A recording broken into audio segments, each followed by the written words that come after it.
नमस्कार, चार बड़ी खबर में आपका स्वागत है। मैं हूं देवेंद्र कुशवाहा। आज की पहली बड़ी खबर उत्तराखंड से है, जहां सीएम धामी ने जोशीमठ भू धसाव को लेकर चर्चा की है।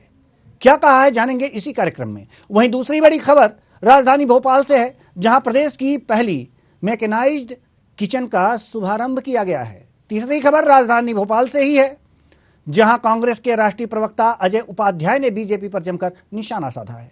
चौथी और आखिरी बड़ी खबर भोपाल से ही है, जहां पठान फिल्म रिलीज होने के बाद से ही फिल्म का जमकर विरोध हो रहा है। तो आइए शुरू करते हैं चार बड़ी खबरें।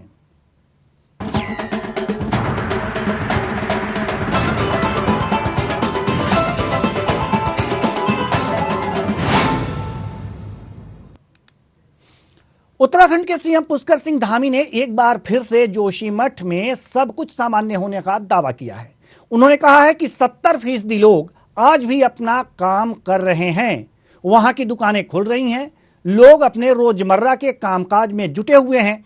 सीएम धामी ने कहा कि प्रदेश में जल्द ही यात्रा सीजन भी शुरू होने वाली है। उन्होंने सभी लोगों से अपील की है कि जोशीमठ को लेकर चाहे राजनीति की बात हो या फिर दूसरी कोई बात, इस पर सभी को सकारात्मक सोच रखने की जरूरत है। उन्होंने कहा कि यात्रा मार्ग पर जो लोग अपने रोजगार चलाते हैं और स्थानीय लोगों के हित को देखकर ही लोगों को अपने बयान देने चाहिए।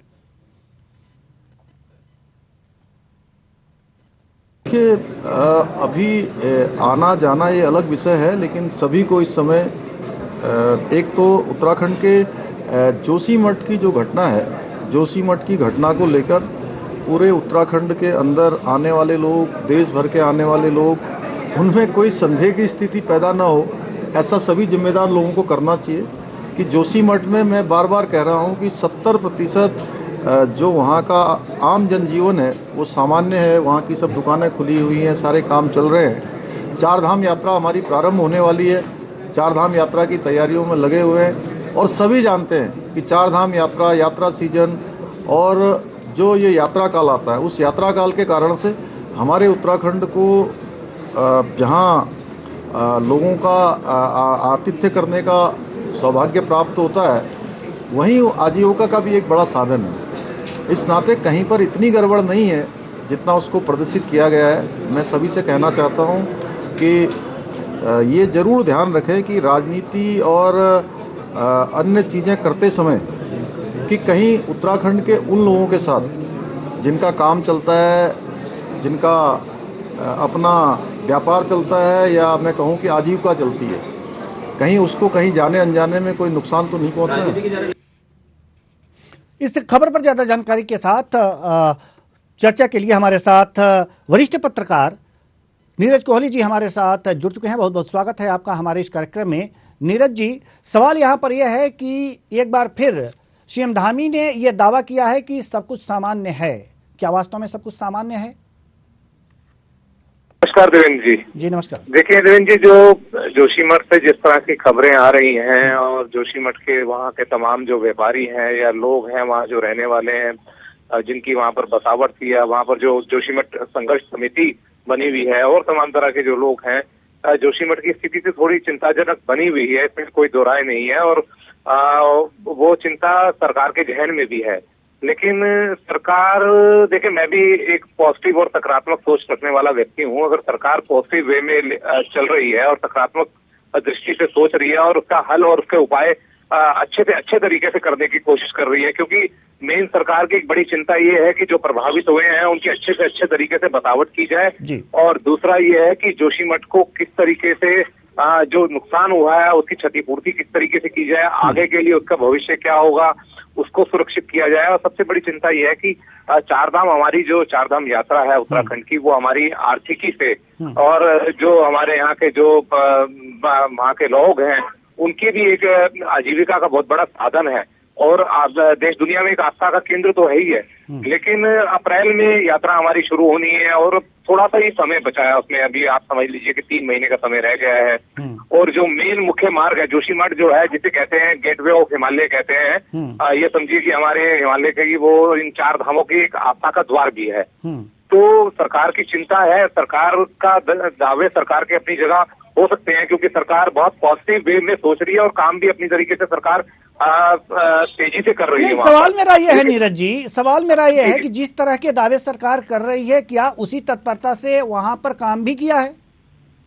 नहीं नहीं, मैं उसी पे आ रहा हूँ कि सरकार के दावे अपनी जगह पर हैं, सरकार का कामकाज करने का तरीका अपनी जगह पर है, लेकिन वहाँ की स्थिति जो है वो अपनी जगह पर है।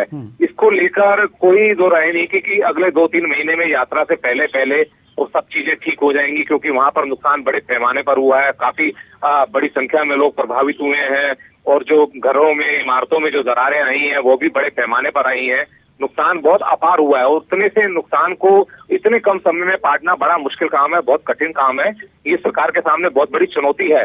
लेकिन अगर कोई सरकार या मुख्यमंत्री इस बात का दावा करते हैं या वो कहते हैं पॉजिटिव सोच के साथ आगे बढ़ रहे हैं, तो हम उसको नकार नहीं सकते। लेकिन वहाँ की स्थिति अपनी जगह पर है। बहुत इस समय बहुत कठिन परिस्थितियों में वहाँ के लोग हैं। बहुत आप समझ सकते हैं कि जो कई सालों से लोग वहाँ पर रह रहे हैं और अपना कामकाज कर रहे हैं, अपना धंधा कर रहे हैं, अपना व्यापार चला रहे हैं, उन लोगों का काम धंधा चौपट हो गया, उनका व्यापार चौपट हो गया, उनका घर बार खत्म हो गया, तो वो बहुत कष्ट का जीवन जी, बहुत कष्ट में है। सरकार की मदद है, लेकिन क्या सवाल यह है कि सरकार की मदद से उनकी जो उनकी आजीविका है या उनका जीवन जिस तरीके से पहले सरल तरीके से प्रभावित हुआ है, वो सही तरीके से ढर्रे पर उतनी तत्परता से नहीं आ पा रहा है। हाँ, बिल्कुल। जी नीरज जी, सवाल यहाँ पर यह है कि हालांकि सरकार दावे कर रही है कि ज्यादा दहशत ना फैले और इस तरह की बातें ना हो, ठीक है, ये होना चाहिए और काम भी हो रहा है, लेकिन जिस तरह से काम हो रहा है इस तरह से लगातार, मतलब जो जनजीवन है पहले की तरह पटरी पर आने में कितना समय लग सकता है?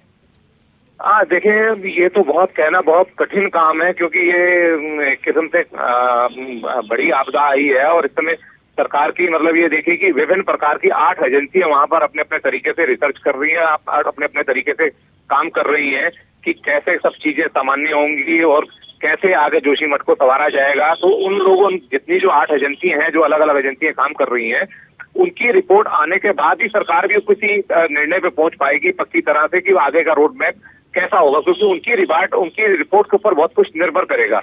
और हालांकि अभी कल हमारे जो आपदा सचिव हैं, उन्होंने भी कहा कि हम हर हालत में यात्रा तो किसी भी सूरत में, मतलब जो है, यहाँ से संचालित होगी, और भी उन्होंने बहुत सारी चीजें कही हैं।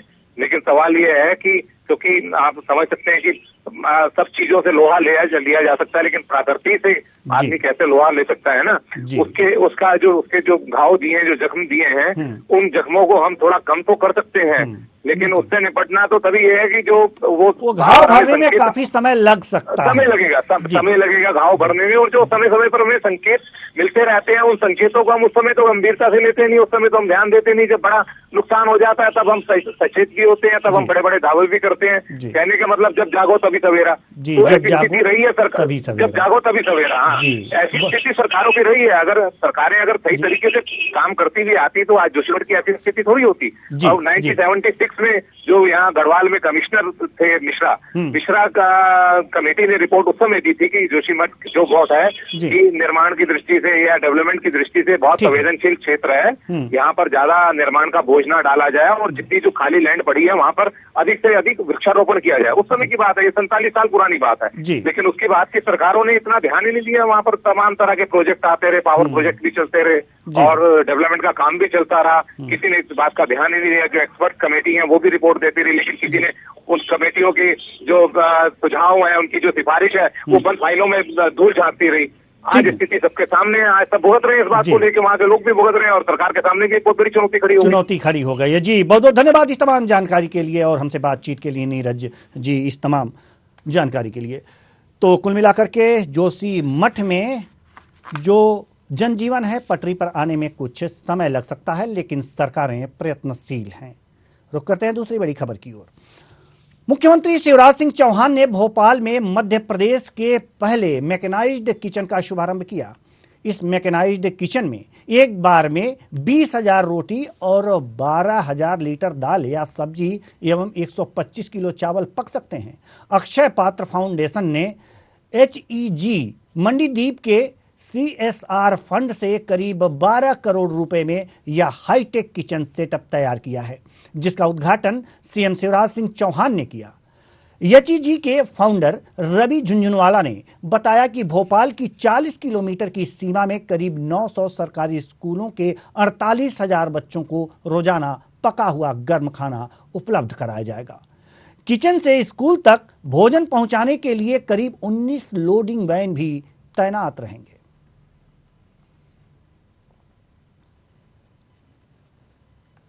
पर ये 65 किचन दूसरी जगहों में हैं अक्रॉस इंडिया, पर ये मध्य प्रदेश का पहला किचन है। I hope other people also emulate and ये इंदौर, जबलपुर और शहरों में आए। सर, इससे कितने बच्चों को सर रोजाना भोजन सर्व किया जाएगा? हम लोगों को करीब 900 स्कूलों की लिस्ट मिली है गवर्नमेंट से, और करीब 40 किलोमीटर के रेडियस में 50,000 स्टूडेंट्स एवरी डे। सर, जो कमिटमेंट किया गया है शुद्ध गर्म इस तरह के खाने की, पहले भी मिड डे मील को लेकर काफ़ी शिकायत रही है, इस तरह का कुछ? अब देखिए, इस कंट्रोवर्सी में मैं तो क्या जाऊं, पर अक्षय पात्र का नाम सभी ने सुना है।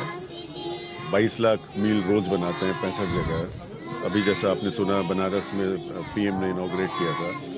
इनके क्वालिटी स्टैंडर्ड्स एकदम अलग ही हैं। यहाँ तो अब कभी किसी ने सुना नहीं कोई कंप्लेन आई हो। ये बहुत ही हर्ष का विषय है कि अक्षय पात्रा, जो कि एक सोशल ऑर्गेनाइजेशन है जो आज से पहले तक अपने देश में 65 किचन अलग अलग स्थानों पे चलाती है और सक्सेसफुली चलाती है, उनके द्वारा भोपाल में उनकी 66वीं किचन का प्रारंभ किया गया है, जिसके माध्यम से मध्याह्न भोजन से लगभग 50,000 बच्चे भोपाल के लाभान्वित होंगे। आपकी विशेषता ये है कि सेंट्रलाइज्ड किचन के माध्यम से बहुत ही पौष्टिक, स्वच्छ और अच्छा खाना बच्चों को उपलब्ध होगा। इनफैक्ट मेरा सभी मीडिया बंधुओं से निवेदन है कि जो किचन है उसका अवलोकन आप सब लोग भी अवश्य करें, जिससे कि जो क्वालिटी आप लोग इंश्योर करते हैं वो आप सबके माध्यम से अन्य लोगों तक भी पहुंचे। इस खबर पर ज्यादा जानकारी के साथ हमारे संवाददाता विवेक सिंह हमारे साथ जुड़ चुके हैं। जी विवेक, हम जानना चाहेंगे कि मैकेनाइज्ड किचन का शुभारंभ हुआ है, विशेषताएं बताइए और इससे क्या कुछ हासिल होने वाला है बच्चों को। बात करें तो आज मुख्यमंत्री शिवराज सिंह चौहान ने राजधानी भोपाल हबीबगंज थाना है उसके पीछे एक बस्ती थी, वहां पर इसका सवाल किया है कि क्या कुछ एक शर्त बन सकती है, यानी कि आटा वह इस मशीनों के माध्यम से किया जाता है। साथ ही अगर जो तक की दाल जो 30 किलो की 30,000 जो छात्र होंगे मिलने वाला है। अगर बात जो उस से इसकी शुरुआत की गई है और मुख्यमंत्री साल पहले जो मशीन है मैग्नाइट मशीन साल पहले ही साल के चलते शुभारंभ नहीं हो पा रहा था। आज विधिवत जो स्कूली छात्र छात्राएं हों और जिसका जो स्कूल खाना जाता है तो इसी के माध्यम समय में भी कहीं बचत हो और जो ताजा खाना मशीनों हम बता रहे हैं कि रोटी एक साथ से जो बनाई जा सकती है, साथ ही तो 20 किलो तक एक साथ बनाई जा सकती है।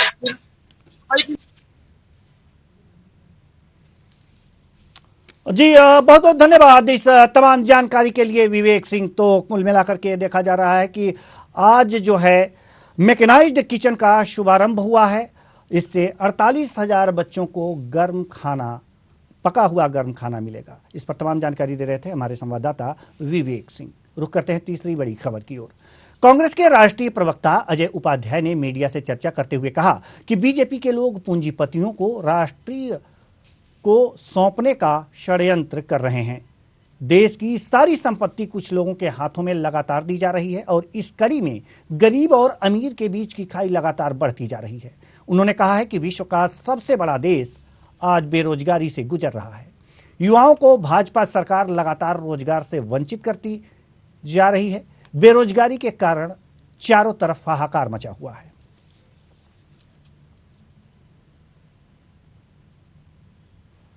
हम लोगों ने, कांग्रेस पार्टी ने राष्ट्रीय स्तर पर अगले 2 महीने तक हाथ से हाथ जोड़ो कार्यक्रम के माध्यम से, एक राजनीतिक अभियान के माध्यम से इन सारे मुद्दों को आम जनमानस के बीच ले जाने का काम कल से शुरू कर रहे हैं। अगले 2 महीने तक रहेगा। देश में 6 लाख गांव, 2.5 लाख ग्राम पंचायतें और लगभग 10 लाख बूथ हैं। ब्लॉक कांग्रेस कमेटियों के माध्यम से कांग्रेस का एक एक कार्यकर्ता हाथ से जोड़ो हाथ कार्यक्रम, जो एक विशुद्ध राजनीतिक कार्यक्रम हमारा रहेगा, उसके माध्यम से हम जनता के बीच जाएंगे और इन मुद्दों को बताने का काम करेंगे।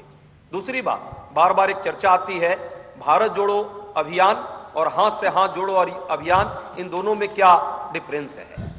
भारत जोड़ो अभियान जो राहुल गांधी जी और पैदल पथ यात्री जो हमारे हैं, जो लगातार कन्याकुमारी से कश्मीर की तरफ बढ़ रहे हैं, आज 131वां दिन है, लगभग 3900 किलोमीटर की यात्रा होने वाली है पूरी। ये विशुद्ध वैचारिक आधार पर जन मुद्दों को लेकर के, नागरिक अधिकारों के लिए जनता में जागरूकता पैदा करने का एक कार्यक्रम रहा है, जो पूर्णतः देश में नफरत मिटाने के लिए, देश से डर और हिंसा को भगाने के लिए और गांधीवादी विचारों को जन जन तक पहुंचाने के लिए राहुल गांधी जी के नेतृत्व में पूर्णतः सफल कार्यक्रम रहा है। इस खबर पर ज्यादा जानकारी के साथ हमारे संवाददाता कृष्णा शर्मा हमारे साथ जुड़ चुके हैं। जी कृष्णा, हम आपसे जानना चाह रहे हैं कि जो कांग्रेस के द्वारा कहा गया है कि बीजेपी के लोग राष्ट्र को पूंजीपतियों के हाथों सौंपने वाले हैं, जी मतलब क्या है इसका?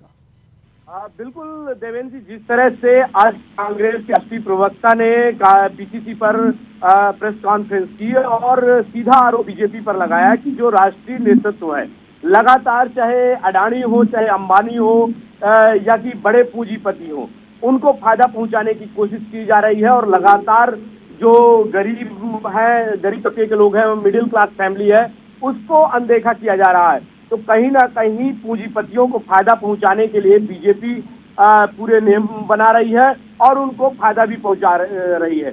और एक बात का जिक्र किया कि जिस तरह से पूरे देश में बेरोजगारी बढ़ रही है और युवाओं का रोजगार छिन रहा है, उस पर बीजेपी कोई बात नहीं कर रही है और लगातार बेरोजगारी का जो दर है, जो प्रतिशत है, वो लगातार देश में बढ़ रहा है। तो कहीं ना कहीं ये केंद्र सरकार की और चाहे मध्य प्रदेश की बात की जाए, मध्य प्रदेश सरकार के बीजेपी सरकार की नाकामी कही जा सकती है। देवेंद्र जी, जी ये बीजेपी सरकार की नाकामी कही जा सकती है, ये तो कांग्रेस के नजरों में है और नाकामियों को गिनाने के लिए ही वो कांग्रेस लगातार तैयारियां कर रही है और उधेड़ बुन कर रही है। लेकिन सवाल ये है कि जो पूंजीपतियों आरोप लगा रही है कि राष्ट्र को पूंजीपतियों के हाथे सौंप रही है बीजेपी, इस आरोप में कितना दम लग रहा है आपको? देखिए देवेंद्र जी, जिस बात का जिक्र किया गया कि अब हर सरकारी जो संस्थान है वो कहीं ना कहीं पीपी मोड में या कि कॉन्ट्रैक्ट बेस में जा रहा है, और उन्होंने एक बात का जिक्र किया कि चाहे रेलवे हो, चाहे वायुयान सेवा हो या अन्य सेवाएं हो, निजी हाथों में दी जा रही हैं, जबकि अभी तक उनका सरकार से चलती थी। तो कहीं ना कहीं पूंजीपतियों को बढ़ावा देने के लिए किया जा रहा है। एक बात का जिक्र और किया राष्ट्रीय जो प्रवक्ता थे कांग्रेस के, उन्होंने कहा कि लगातार जो पूंजीपति थे उनका टैक्स बहुत ज्यादा माफ किया गया है, जबकि गरीब का कोई भी टैक्स होता है तो इतने में उसकी घर तक की नीलामी कर दी जाती है। तो कहीं ना कहीं बीजेपी की जो केंद्र सरकार है वो लगातार इन पूंजीपतियों को बढ़ाने के लिए कोई ना कोई नियम बनाती रहती है। जी, पूंजीपतियों का लाभ पहुंचाने का आरोप लगाया गया है, लेकिन सवाल यहाँ पर यह है कि कहीं भी सरकारी संस्थान में आप जाइए, एक तरह से लाल फीताशाही और बाबूगिरी ये सब देखने को मिलती है। सरकारी संस्थानों में जो भी कर्मचारी हैं या अधिकारी हैं उस तरीके से, उस तन्मयता से काम नहीं करते जितना कि प्राइवेट संस्थानों में।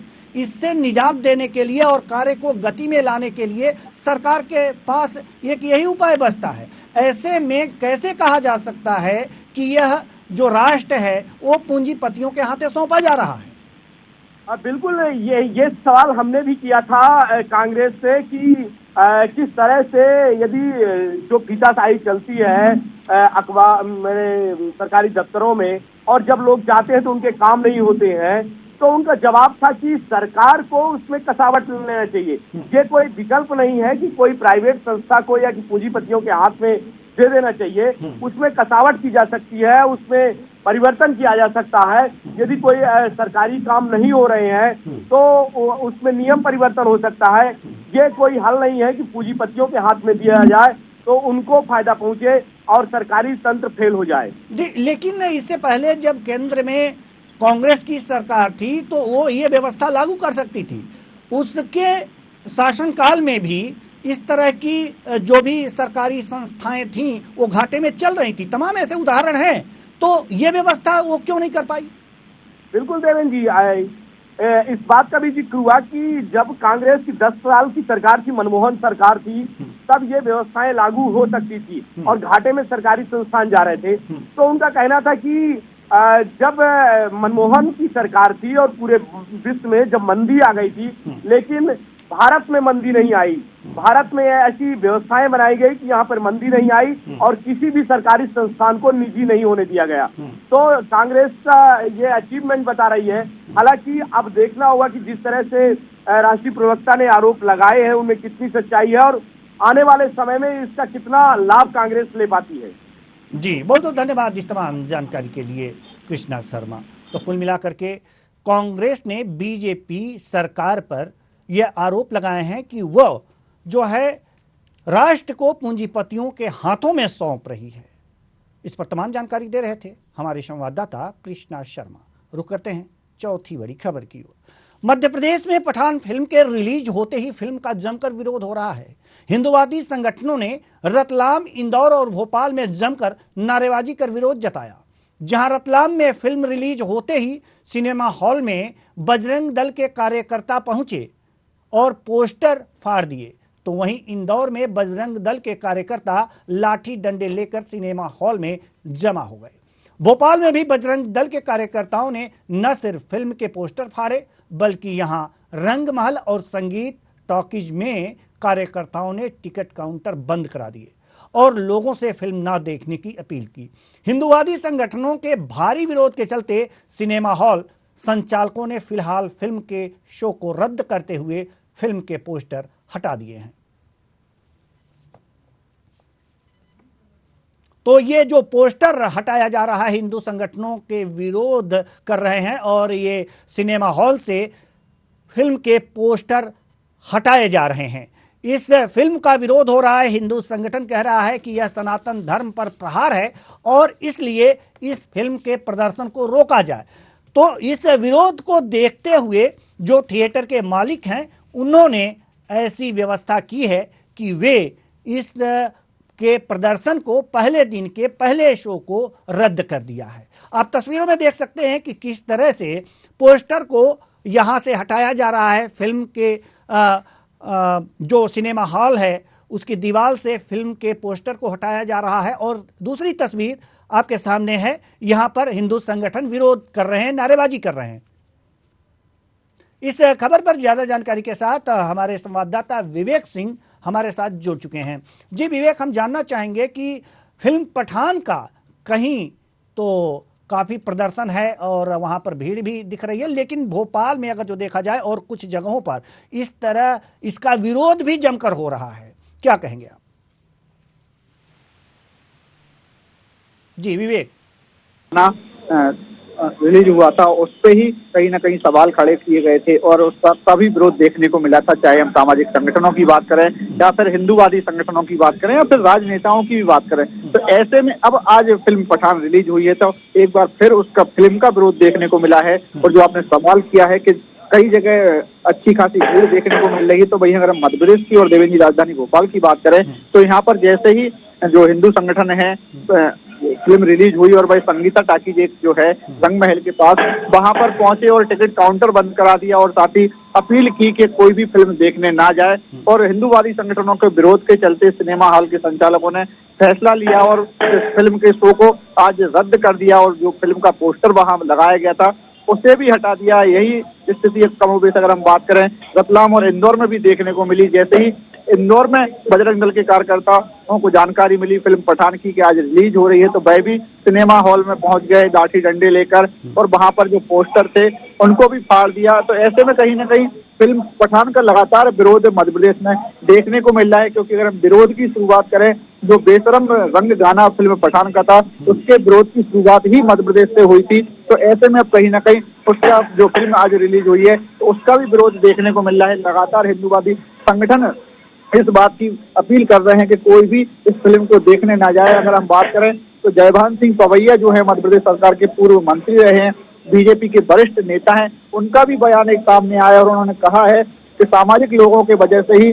फिल्मों में पैसे की बढ़ोतरी होती है और ये फिल्म स्टार बन जाते हैं। और उन्होंने कहा है कि ऐसी फिल्में देखने से बचना चाहिए जो संस्कृति के खिलाफ हैं और संस्कृति को बदनाम करने की बात करते हैं। और हिंदू संगठनों को भी उन्होंने कहीं ना कहीं समर्थन दिया है और उन्होंने कहा है कि ऐसी फिल्मों से देखने को हमें बचना चाहिए। और सभी एक बात और जानना चाहेंगे आपसे विवेक सिंह, आपसे एक बात और जानना चाहेंगे कि बीजेपी की सरकार है केंद्र में भी, मध्य प्रदेश में भी, और जो विरोध कर रहे हैं वो हिंदूवादी संगठन हैं, और जो बीजेपी है वो हिंदुत्व को लेकर के काफी मतलब उगर रही है और हिंदुत्व को लेकर के ही, इसी मुद्दे को लेकर के ही वो राजनीति कर रही है। तो ऐसे में एक हिंदूवादी संगठन विरोध कर रहा है और जिसकी सरकार है वो भी हिंदुत्व की ओर झुकी हुई है, लेकिन तो क्या सरकार इसे सही मानती है और हिंदुत्ववादी संगठन जो हैं वो इसे गलत मान रहे हैं?